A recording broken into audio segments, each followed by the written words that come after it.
Camila Bustos began her first semester as a law student at Yale University, knowing her passions, but not knowing what to expect about the experience. She had just moved to New Haven, Connecticut from her home country of Colombia, where she'd been working as a researcher for De Justicia, a human rights organization. She wasn't as plugged into the culture of elite law schools as some of her classmates, but Camila observed something early on that set the tone for the rest of her time at Yale. My first week, maybe not my first week, but the first few weeks of the semester, I hear that there is a guest speaker that's been invited. She, I think, was the CEO or she had a high profile at ConocoPhillips. The speaker's name was Janet Langford Carrig, a senior vice president and general counsel for ConocoPhillips, a multinational oil and gas corporation. Yale Law Women and the Yale Law and Business Society sponsored the event. They'd invited her to campus to talk about her job. And, of course, illustrious career, all sorts of accomplishments. Camila was happy to learn that Yale's Environmental Law Association was planning an event of their own, one that would challenge the narrative of the ConocoPhillips rep and highlight how companies like hers are fueling the climate crisis. Why, as law students, we had a special role, to hold this person accountable by asking them challenging questions. They weren't asking to boycott the event or anything. And I remember being really excited because there was going to be some presence outside. And I thought about, my undergraduate experience and the rallies that I had been at.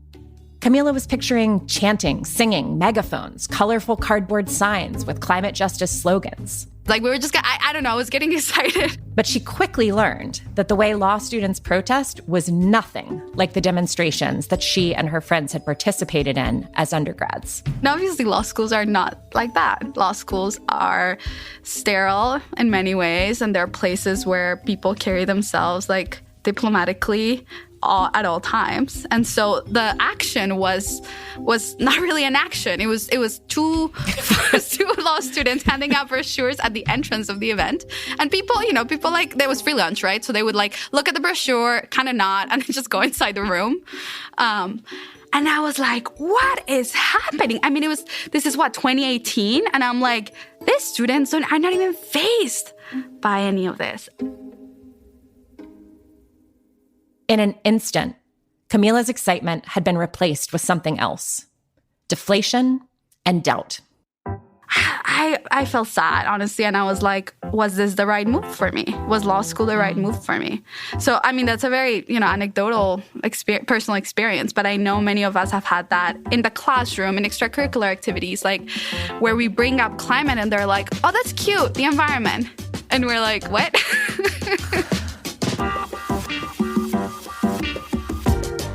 This is A Matter of Degrees, stories for the climate curious. I'm Dr. Katharine Wilkinson. And I'm Dr. Leah Stokes. And we're back, Katharine. This is the first episode of the season. I mean, I think it's fair to say we are stoked about the start of this season. I'm very excited at all times. You might even say stoked.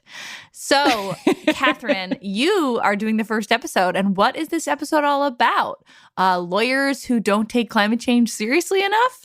Well, yeah, a little bit of that. I've been so excited to develop the story that we're doing in this episode because law schools are one cog in a much bigger machine of complacency and even complicity in causing it. And that's the machine of prestigious institutions in the United States.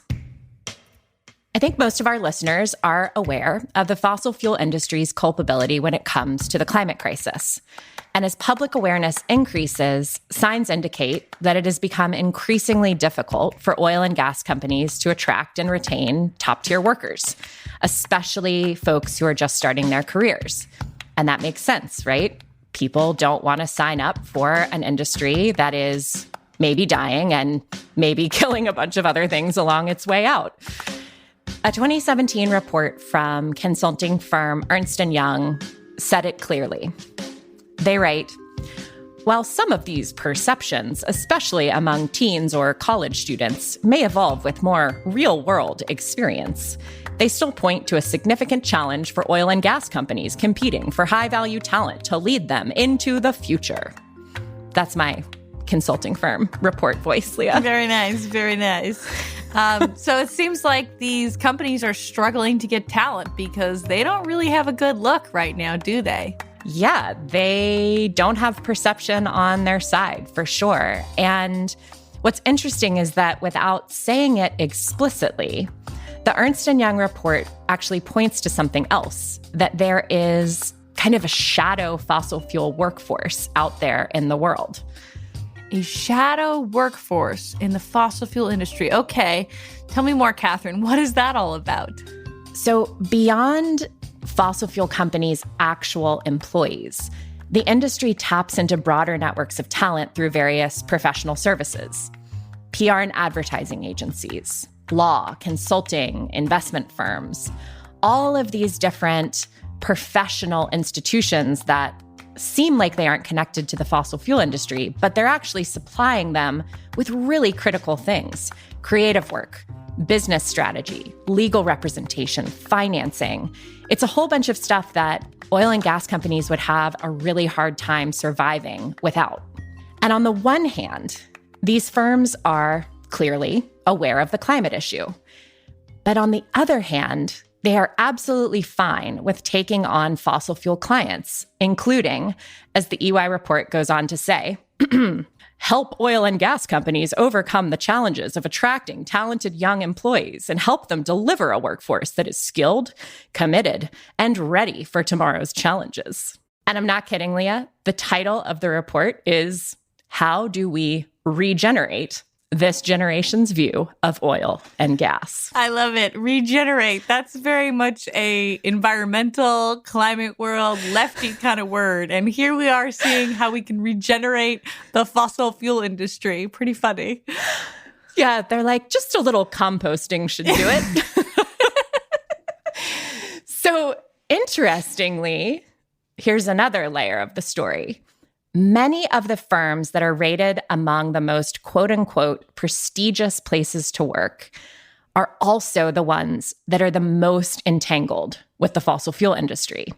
And this is despite net zero pledges of plenty and other various supposed climate commitments. So we see top grads from elite schools land jobs at these firms, and they can wind up working for the fossil fuel industry because their employer is providing professional services to them. Wow. It's like, you know, you're some bright-eyed, bushy-tailed young lady and you go to Harvard Law School or something like that. You think, oh, I'm going to change the world. And then all of a sudden you're working at a law firm and you're helping a fossil fuel company, you know, sue local protesters or something like that. Yeah. Or maybe at the very least, you are thinking, well, I'm going to take a highly paid job to pay off my student loans and then do something more meaningful. But you probably don't think that you're going to be like quarterbacking Chevron. It's a whole situation that I think we can summarize as the problem of prestige. And to me, it really begs the question, do folks know that they're going to get co-opted in this way in these jobs? If they do, and they're grads with heaps of opportunity, why are they willing to do it? And the bigger question, I think, is that in this critical time for sunsetting the use of fossil fuels, are we going to see this problematic cycle of prestige continue, or could we actually see it upended? Well, this is a really interesting idea you've laid out, Katharine, for our show. And, you know, it reminds me of this reporting that I saw last year from New York Times reporter Hiroko Tabuchi. She did this amazing story where she dug in on one big global consulting firm called FTI. And it turns out that they helped to create, and in some cases ran, entire front groups for the fossil fuel industry. You know, these are the fake grassroots organizations that we're seeing more and more from fossil fuel companies, pretending like the public is somehow on their side when that's not true at all. Right. They've got some fancy website and you scratch beneath that surface and it turns out it's actually just a couple of consultants sort of making the whole thing shine. And if I remember correctly, Leah, Hiroko faced a lot of backlash from reporting that story, right? Yeah. she had done some really interesting and very valid reporting earlier on the fossil fuel industry. And somehow these big firms went after her and said she was biased against the industry, which was complete, in my opinion. The technical term is BS. But I think it just shows what the fossil fuel industry thinks about this kind of thing. They don't want these sort of stories getting out there. They don't want people to know that consulting companies and law firms are basically doing their dirty work for them. Yeah, and then another example that came to mind for me was the recent DeSmog report about bank boards. And they found that 65% of board directors from 39 different banks had deep connections to polluting industries. And when you think about capital as really the lifeblood that keeps any industry humming, well, that totally needs to be shifted out of fossil fuels and into climate solutions. And so to have bank boards, the highest level of decision-making in these companies, connected to keeping a polluting status quo going, well, that's like super concerning. And I know, Leah, I've said it before, I'll say it again, the climate crisis is a leadership crisis. Yeah, that DeSmog report is just so fascinating because it feels like in order to qualify to be on a bank board, you have to have fossil fuel experience. Ticket to entry. Yeah, and it's like, that's the exact opposite of the kinds of experience and knowledge that we need on bank boards right now. We don't need people who know how to invest in fossil fuels. We need people who know how to, build clean energy and invest in climate solutions. And it's all backwards. It just shows you how far this prestige fossil fuel connection goes. Yeah, the entanglement is so real and pretty dark. And that is exactly the encounter and the awakening that Camila was having as a first-year law student at Yale. We're being told that we need to continue to seek prestige. Like, it's not enough that you've gone into Yale Law School. You have to do the next prestigious thing. Yeah. Is that a fancy clerkship with a federal judge? Is that a fancy firm in New York or, LA? I don't know. There's good things to that, but it's complicated. One of those complications is Big Law's blasé attitude toward having fossil fuel clients. Camila wanted to do something that would hold the Big Law system accountable for its role in climate change. See, there's always something you can do. I want to hear, what did Camila get up to? Yeah, there really is. And Camila and some of her classmates figured out that one of the things they could do was to start an organization called Law Students for Climate Accountability.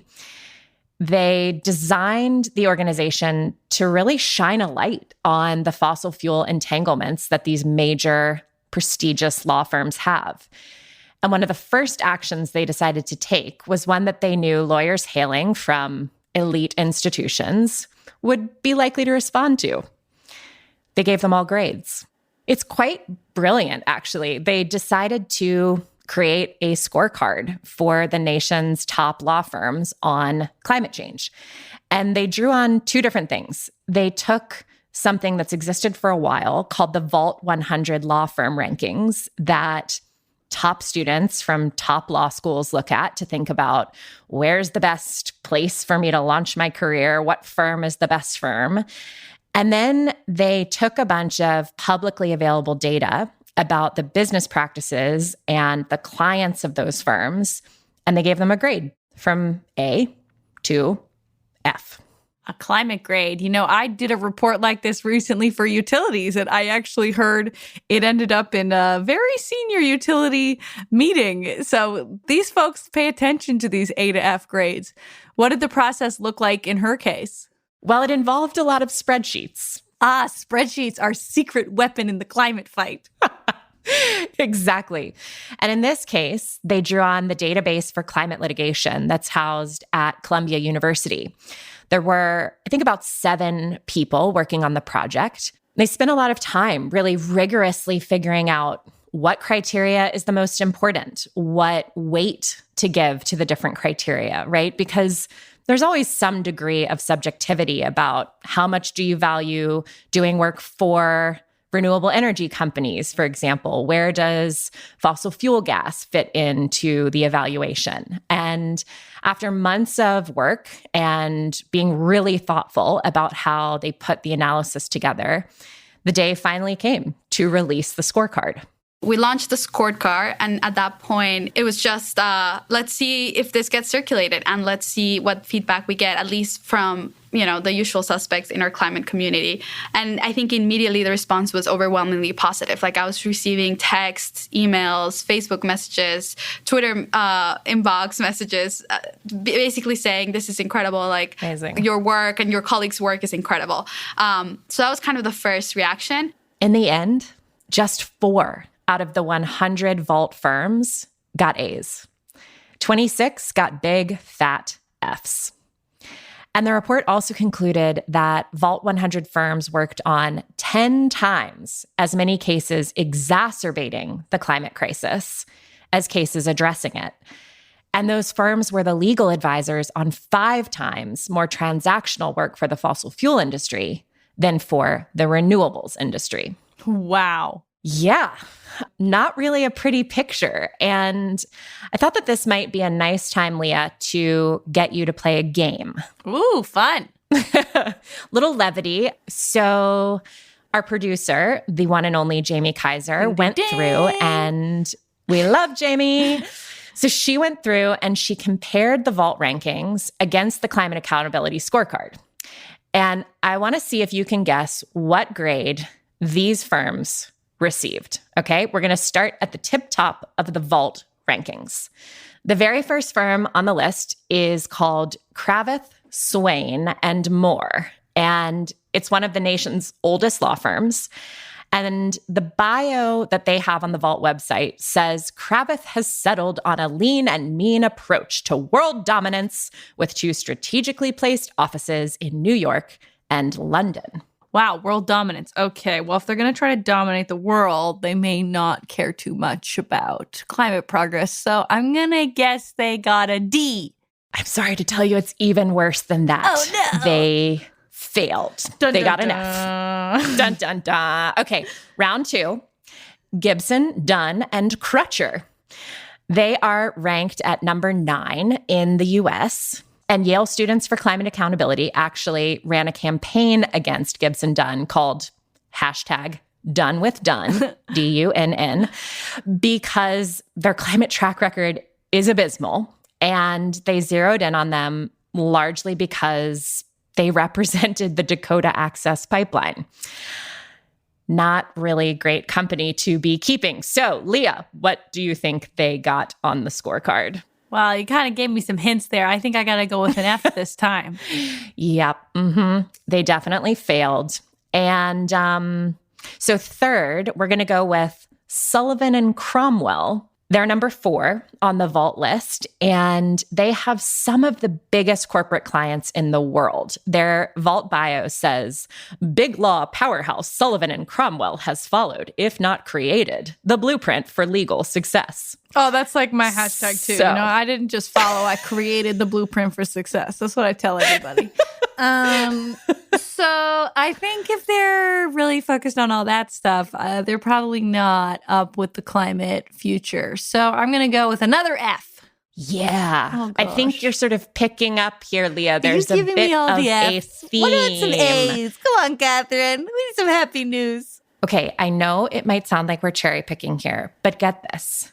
When you look at the top 20 firms on the Vault list, all of them got either D's or F's on the climate scorecard, with the exception of 3. And those 3, they only managed to get C's.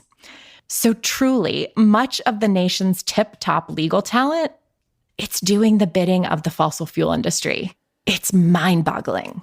Wow. Well, if that story and that report from Camila and her colleagues doesn't put this prestige fossil fuel problem into laser sharp focus, I don't know what will. So Camila and her team also launched pledge campaigns to begin bringing some accountability into this system. One of them is for firms pledging to avoid fossil fuel clients. Surprise, surprise, none of the scorecard firms signed on to that. But they did get a number of small boutique firms and firms specializing in environmental law. And then there was a second pledge, which was focused on law students.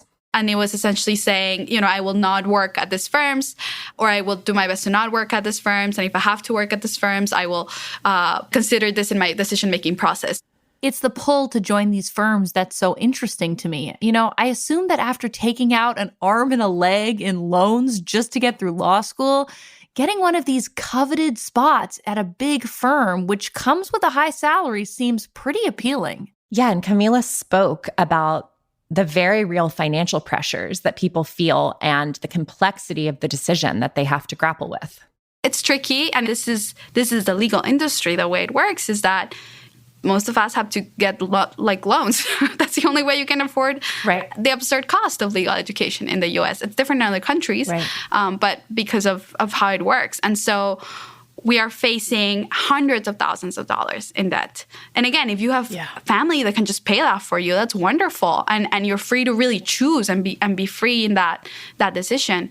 But many of us don't. And so then we have to figure out, okay, do I have family obligations? How do I want to go about paying this debt? And so there's certainly agency, but there's also a question about structure. There's a pipeline. I mean, law schools want you to go to fancy firms because then you pay all your loan with your fancy salary, right? Camila was happy to see that the scorecard didn't go totally ignored by the vault firms, and some of them actually seemed engaged by it. It's been interesting to hear from firms who've reached out to us about our methodology and who have questions and who maybe are pushing the way we're assigning scores. And, maybe they want to give suggestions, or they feel that the grade they got is unfair.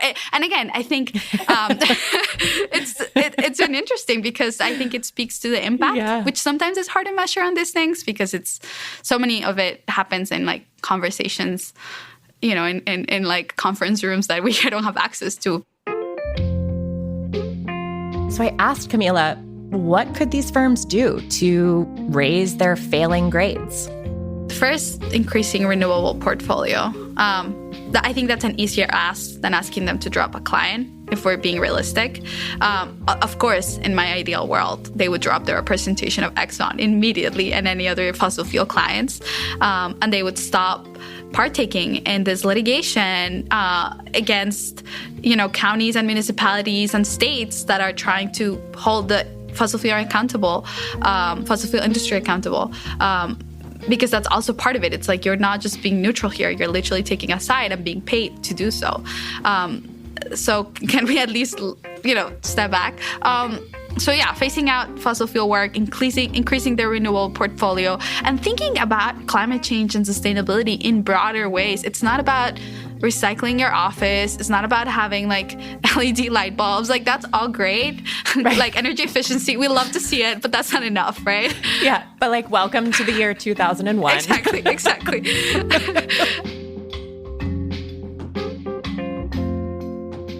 So what's next for law students for climate accountability?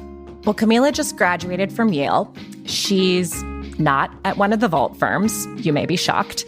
She's clerking for a judge in Connecticut now, and she thinks that they will keep the organization going and actually expand it into not just a student organization, but a national nonprofit that works, again, not just at Yale or Harvard, but across all law schools in the country.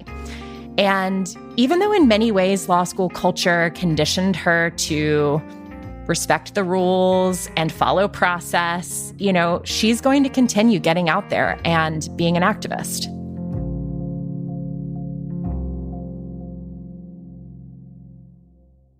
Well, that was fascinating, but it's just law firms, right? You told me at the top that there's a lot of other industries entangled with the fossil fuel industry. So what else did you uncover, Katharine? Oh, yes. The issues of prestige in big law are a prime example, but they are not the whole puzzle. And for context on the broader movement and broader strategies to disentangle professional institutions from the fossil fuel industry, I turned to someone who you also know, who has a lot of experience leading climate campaigns that try to really hit different levers of power in the fossil fuel economy. My name is Jamie Henn, and I'm the director of Fossil Free Media, which is a nonprofit media lab that supports groups who are taking on the fossil fuel industry. Oh, it's Jamie Henn. Oh, I love this. I'm looking forward to hearing more about what he has to say. It's Jamie. And one of the first points that he made was that this whole prestige economy, it's not happenstance, right? This is all by design. The place that I'd start would be to say that the fossil fuel industry has worked very intentionally for decades to cloak itself in this type of prestige. They've worked hard to make sure that the banks, PR agencies, universities, law firms, all the pillars that you need to hold up an enterprise like fossil fuels are there to support them. That's why the Koch brothers invests millions of dollars on college campuses. It's why the fossil fuel companies create partnerships with major banks like JP Morgan Chase to assure that they get the financing they need. It's why the American Petroleum Institute paid hundreds of millions of dollars to Edelman, probably the most prestigious PR firm in the world, to do their PR account. It wasn't just to get the work done. It was to validate the centrality of the fossil fuel industry to our economy. So much of what they do is an effort to make us feel like there's no escaping this problem, even though the science and evidence shows us that we can. Jamie's career has actually taken a bunch of different turns when it comes to building coalitions and taking on the fossil fuel industry. And you'll remember that really early on, he was part of co-founding the advocacy group 350.org. Back in 2011, we were running a campaign against the Keystone XL pipeline. And we did this series of sit-ins at the White House to kind of help elevate that fight and pressure President Obama to reject the project. And, and that started basically a decade's worth of campaigning on this one particular pipeline. And as we were deep in the Keystone fight in sort of 2012 and 2013, we were just feeling like, okay, this is really strategic. This is a way to push President Obama, but we cannot just keep fighting one pipeline at a time. But after a while, Jamie realized he wanted to think bigger and take on the whole damn system. This is a way to push President Obama, but we cannot just keep fighting one pipeline at a time. We have to find a way to kind of systematically go after the fossil fuel industry. And that's where the divestment campaign kind of came out of. We were really looking at what are past examples where people have successfully targeted a kind of entire economic system. In that case, apartheid South Africa, and the companies that were complicit in it. In our case, the kind of fossil fuel empire that we were trying to take down. And so that was sort of, I think, the mental shift that we needed to go through to think about if you're trying to kind of take down a structure like this, you really have to go after the pillars that hold it up. Ultimately, Jamie left 350.org and started Fossil Free Media. They're a nonprofit media lab that does creative work for grassroots groups, other climate campaigns, and they're really providing a service that oil and gas companies can pay heaps of cash for, but the climate movement often can't afford. And they're also running a similar campaign to what Camila and her colleagues have going. But instead of focusing on firms that handle, say, Exxon's depositions and Shell's legal briefs, they're targeting the firms that design their ads and strategize about their public image. Ah, what an interesting angle on the climate fight. Exactly. As friend of the pod, Bill McKibben, has written, if money is the oxygen on which the fire of global warming burns, then PR campaigns and snappy catchphrases, they are the kindling. And so Jamie and his collaborators birthed the Clean Creatives campaign. Clean Creatives is an effort to try and stop PR and ad agencies from working with the fossil fuel industry. If we're not actively trying to dismantle the industry's ability to spread all of this propaganda, we're just not going to be able to break through with the science and the truth that needs to be told. So the campaign has a 4-part strategy. And the first is really just about making visible the relationships that exist between PR and advertising agencies and the fossil fuel companies that they serve as clients. And the second is reaching out to the industry directly, in particular to creatives who work in these PR and advertising firms. Makes sense. I mean, I'm sure a lot of these creative people don't really want to be working for fossil fuel companies anyway. I think that's right. And it's something that Jamie has heard from folks directly. Because a lot of people work at these big firms and they get into it for the right reasons. They want to make art and they want to change the world. And here they are working on the ExxonMobil account. Yeah. So it's like I'm changing it the wrong way. Exactly. So, we're reaching out to those people, and we've had hundreds and hundreds of individual copywriters and video people and designers sign up and say, look, my firm might be doing this work, but I don't want to do it. He was really careful not to put blame too squarely on the shoulders of employees of these companies, especially not employees who are lower down on the decision-making ladder. It's neither strategic nor appropriate to kind of put that pressure on people. There has to be an organized public demand to shift these institutions and to target them directly. Otherwise, they will just continue to operate in the way that they always have. And that's where the third prong comes in. And then third, we're reaching out to some of the other clients out there. Targeting the wider ecosystem of businesses and brands who use these PR and advertising agencies to do creative work for them. So as rich and wealthy as the fossil fuel industry is, they actually do comparatively little advertising when you put that up against the major consumer brands. Because they assume Procter & Gamble probably has some bigger bills they're paying. Exactly. So Procter & Gamble, Unilever, Unilever has made huge climate commitments and been very outspoken. They're one of the largest advertisers in the world. They spend $8 billion a year on advertising. If Unilever came out and told their agencies, hey, look, we're committed to climate change. We don't want to work with you if you're turning around after you take our call and talking to Exxon about how you're going to spread this misinformation. So we're really trying to pressure them to kind of come out and do the right thing. And the fourth piece of the strategy is reaching out to folks who can apply more systemic political and legal pressure on the ad and PR industries. I've been pleasantly surprised, actually, by how many members of Congress say, hey, yeah, I hate dealing with these people. They're like, I try and do something good on climate, and then this huge ad campaign comes running against me, or there's all of these lobbyists coming into my office and telling me I have to do X, Y, Z. So I think that people like Senator Sheldon Whitehouse or Congressman Ro Khanna, they're starting to do hearings and inquiries into misinformation. And the same then, there's the attorney general lawsuits at the state level and complaints moving at the FTC. I guess my message to people in the advertising industry is like, this wave is coming. And so there's a choice to be made. Do you want to stick it out with Chevron?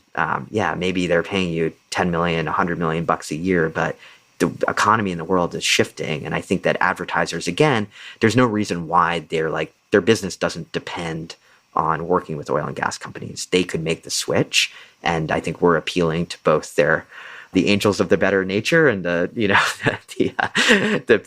bottom line to try and convince them that this is the right move to make. Will you tell us about any of the kind of wins the Clean Creatives campaign has had so far? Yeah, sure. So we've just been around for 6 months, and it's been phenomenal how quickly it's been growing. So already almost 100 different firms and PR agencies have signed our pledge to say they won't work with the fossil fuel industry. And just like divestment, we're getting bigger and bigger names and bigger firms as we go. Actually, one of our biggest wins was right off the bat, which came when our friend Bill McKibben wrote an article about the campaign for The New Yorker. They ended up contacting Porter Novelli, which is a kind of longtime PR firm. They worked on the Peace Corps and have been around since the 50s. Porter Novelli was running a campaign called Natural Gas Genius, which was it was about getting woke millennials to like natural gas. And so it was all these people being I'm cooking with gas and this is great. This is a modern home. It was Airbnbs with natural gas. It was ridiculous. It was frankly pretty awful. But I guess effective. And when the New Yorker fact checker contacted Porter Novelli and said, hey, would you like to comment on this? they actually said, hey, give us 2 weeks and we'll get back to you. And they came back and said, look, we're dropping the American Public Gas Association as a client because this is contradictory to our commitment on climate justice. Now, has Porter Novelli completely cleaned up their act? Hard to tell. A lot of this is opaque. Right. So we want to learn more. They sometimes don't return our calls. But still, it was a major sign that I think a PR agency realized, wait a second, like if our identity is going to be about helping brands reach young people and Gen Z or millennials, we can't be seen to be working with the fossil fuel industry. Like those things are incompatible now. And that was a really big deal. And I think opened the door for a lot more folks to get on board. And so we're reaching kind of a really, I think, critical inflection point for the campaign. I hate to make predictions because change is always hard and takes longer than you expect. But I would say, I think that this fall, between kind of Climate Week, which is this big, week of climate events in New York City, to COP, our hope is to really put this challenge out there and get some major PR companies to say, look, this COP26, the UN climate talks in November, is all about net zero. It's all about how do we actually meet 1.5. And if you're a PR company, the way that you help that fight is not by changing light bulbs in your office. It's about the work that you do in the world and a commitment that you will only work with clients who are dedicated to that target and are helping us get there. And I think that there's growing pressure on these people to say, you really have to do the right thing and move in that direction. So, I'm cautiously optimistic and hopeful. And I also know that these people care deeply about their brand, their public perception. I'm curious, are any of those, the movement among employees, is any of that gathering enough steam where from the inside employees are saying, hey, we're not going to keep working for you unless we stop doing this? Yeah, I think people should know that there are people within all of the major agencies who are advocating for change within their companies. The same goes for the social media platforms, places like Twitter and Facebook, who are still allowing fossil fuel ads and really should ban them. And the same even goes for, a lot of the finance firms and other places. And so I think employees, hopefully what we're doing is giving people a chance to see each other and have that permission structure to come out and if not, vocally organized, at the very least, we're always happy to get leaked some information about what's going on inside your firm within the realms of the law, of course. So, I think that's been really... These are the good leaks. Pipeline leaks we do not like. These are the very, very I have to put that disclaimer. I think that's shifted now. And I think the funny thing is that actually, the real creative and promising and lucrative work right now is in the clean energy economy. We used to have to say, please do this out of the goodness of your heart, trade in your business loafers for a pair of Birkenstocks and, and now it's no, this is big money. So I think that actually, and this is where your question around prestige comes into play. There's this inertia built into the system where it somehow still feels like, well, if you're really serious, you should go work on the Exxon account. I think that shifted. I think people suddenly realized, wait a second, I don't want that on my resume. I don't want that on my LinkedIn. If I'm giving my work portfolio to someone, they're much more excited to see something for Rivian or Tesla or Ford on the E150 than, doing an ad for Chevron about how they keep the lights on. It just doesn't, that's not the work that's exciting anymore. Yeah. And so I think that it still has appeal because the industry just still has so much money that they're spending on it. But I think that especially young people are realizing that there are other opportunities out there. And it is so important. I remember a moment in the fossil fuel divestment campaign where we heard that Shell had gone to, I think it was Cambridge University in the UK, and they'd thrown this big job fair for students to come work at Shell. And Cambridge is it's the MIT there, it's the top prestigious university, especially for engineering. And nobody showed up at the job fair. And that sent a shockwave through Shell. That was the thing that made them say, oh, wait, we've got to pay attention to this divestment campaign. Wow. One of the themes I'm really seeing emerge from all this reporting you've done, Katharine, is this generational divide. which we see in so many areas of the climate movement. We have all these young folks saying, we don't want to be tied up with the fossil fuel industry anymore. We're doing it our own way. Exactly. And that's something that resonates deeply with Camila as a young professional herself. Is there any argument that these firms make about continuing to represent fossil fuel interests that you find at all convincing, or does it all just feel like the thinnest of thin straw men? Yeah, I don't find it particularly compelling. I mean, I do care a lot about the people who work in those industries, right? There are people who have then devoted their careers to fossil fuel work and all of a sudden are facing transition issues. And especially in the coal sector, we see this across countries. I'm from Colombia and our number 2 export is coal. Number 1 is oil. And so from that perspective, absolutely, there's something to be said about how do we manage a just transition. That to me seems totally separate from the issue of fancy firms representing huge corporations. Yeah. And again, I think we are learning and trying to not repeat some of the mistakes that maybe happened with tobacco but that's the thing. Tobacco companies lost their social license in many ways after it was revealed how much they lied and deceived people. And I think fossil fuel firms are going through some of that. And I think we forget to talk about climate change is tied to capitalism, right? And I mean, of course, people have said this. I'm not the first one to say it. But what I mean by this is that I don't think it's a coincidence. It's not a coincidence that law firms, the prestigious law firms, are the richest law firms, are the largest law firms that tend to attract people from Harvard and Yale and the other top schools. It's obviously all interconnected. And so I think there's human psychology in it. And I think for lawyers especially, it's such a conservative field.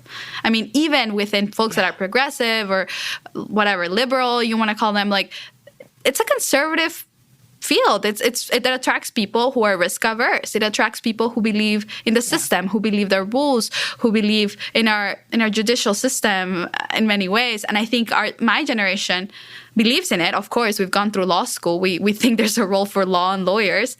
And at the same time, we're seeing a crisis in the Supreme Court. We have seen, the rise of Trump and the rise of populism across the world. We're seeing COVID-19 pandemic and the way it's highlighted all of these other social crises. And we're seeing the climate crisis. And we're like, what? Right? So I think, I don't know, it's just, I think it's a great question. Look, if you are actually an engineer whose specialty is decarbonization, I might give you a pass if you're working at ExxonMobil. Maybe they actually have you working on the right thing. If you're a PR person, no pass. You don't get that.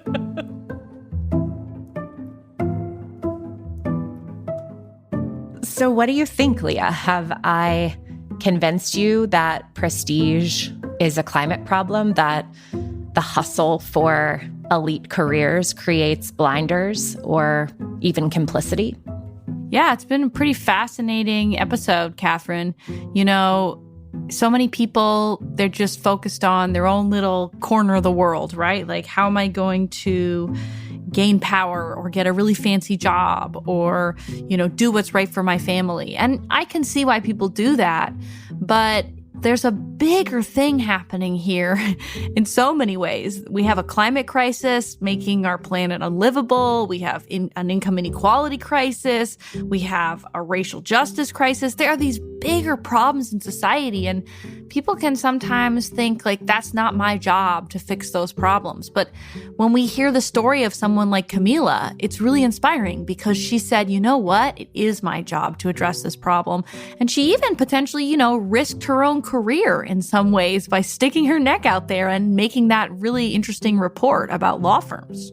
I think it's totally inspiring, and it actually really left me reflecting about an earlier time in my life.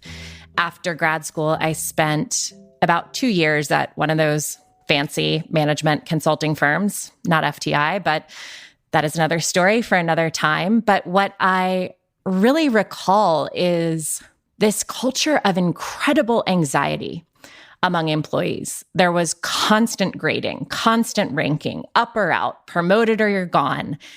hours that were frankly so ridiculous, you barely had time to eat, much less consider bigger questions like, oh, I don't know, is there something off about focusing on offsetting consultants' flights while we try to keep Exxon's wells flowing?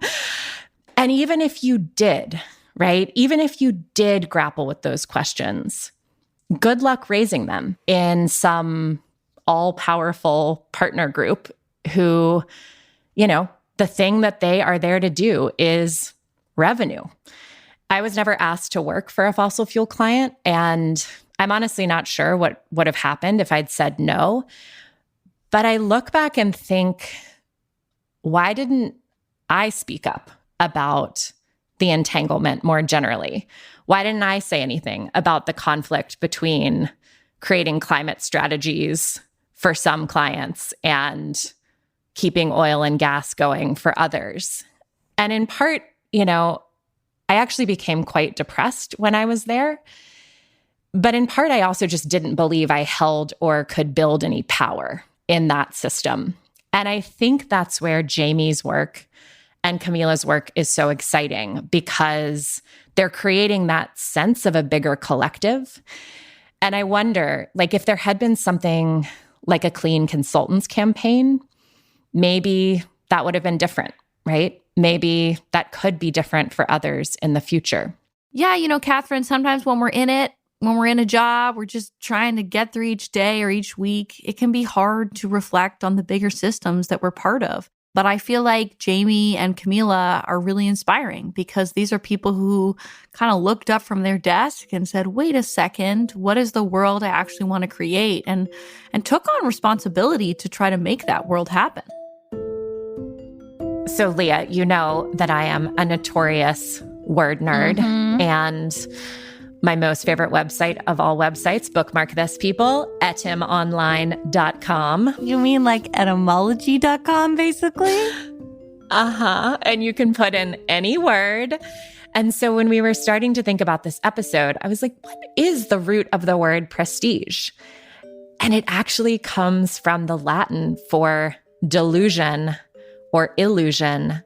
And the word prestigious in Latin means full of tricks. Wow, fascinating. It's kind of like you have a clouded mind. You can't see clearly. You're sort of being excited by or following things that you think are important, but that maybe aren't actually what you should be doing.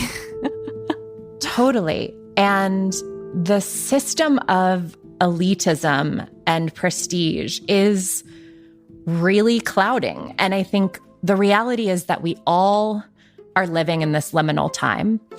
And lots of us are trying to figure out how to leverage the current system that we live in to transform it for a more just and livable future. And at the end of the work on this episode, it's just left me thinking that we all need to have our antenna up for how we might be blindered, how we might get co-opted despite our best efforts, and, the ways that the status quo really wants to lull us back into silence. And look, I don't think prestige is going anywhere anytime soon, but maybe what's possible is to flip it so that the prestigious thing becomes climate action. The prestigious thing becomes being involved in the work to build a life-giving future.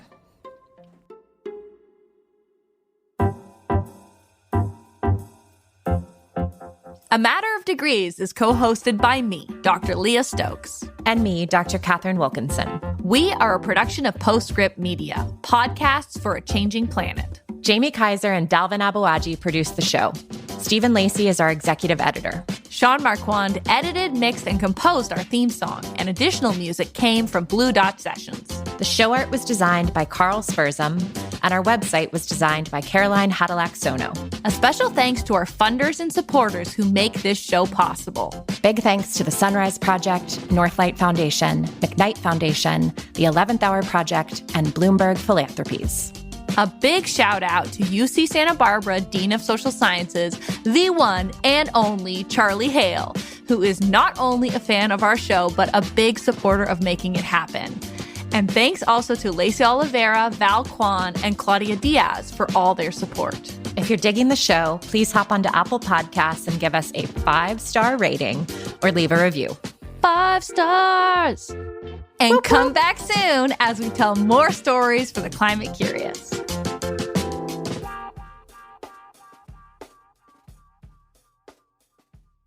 Leah, that is ridiculous. Of my laughing is like very staccatic. It's so weird. They call that the cackle-atic. Yeah, or the waveform. Squirrel laugh. My sister and I both have like a squirrel laugh. You know, like when squirrels go like, it's like that.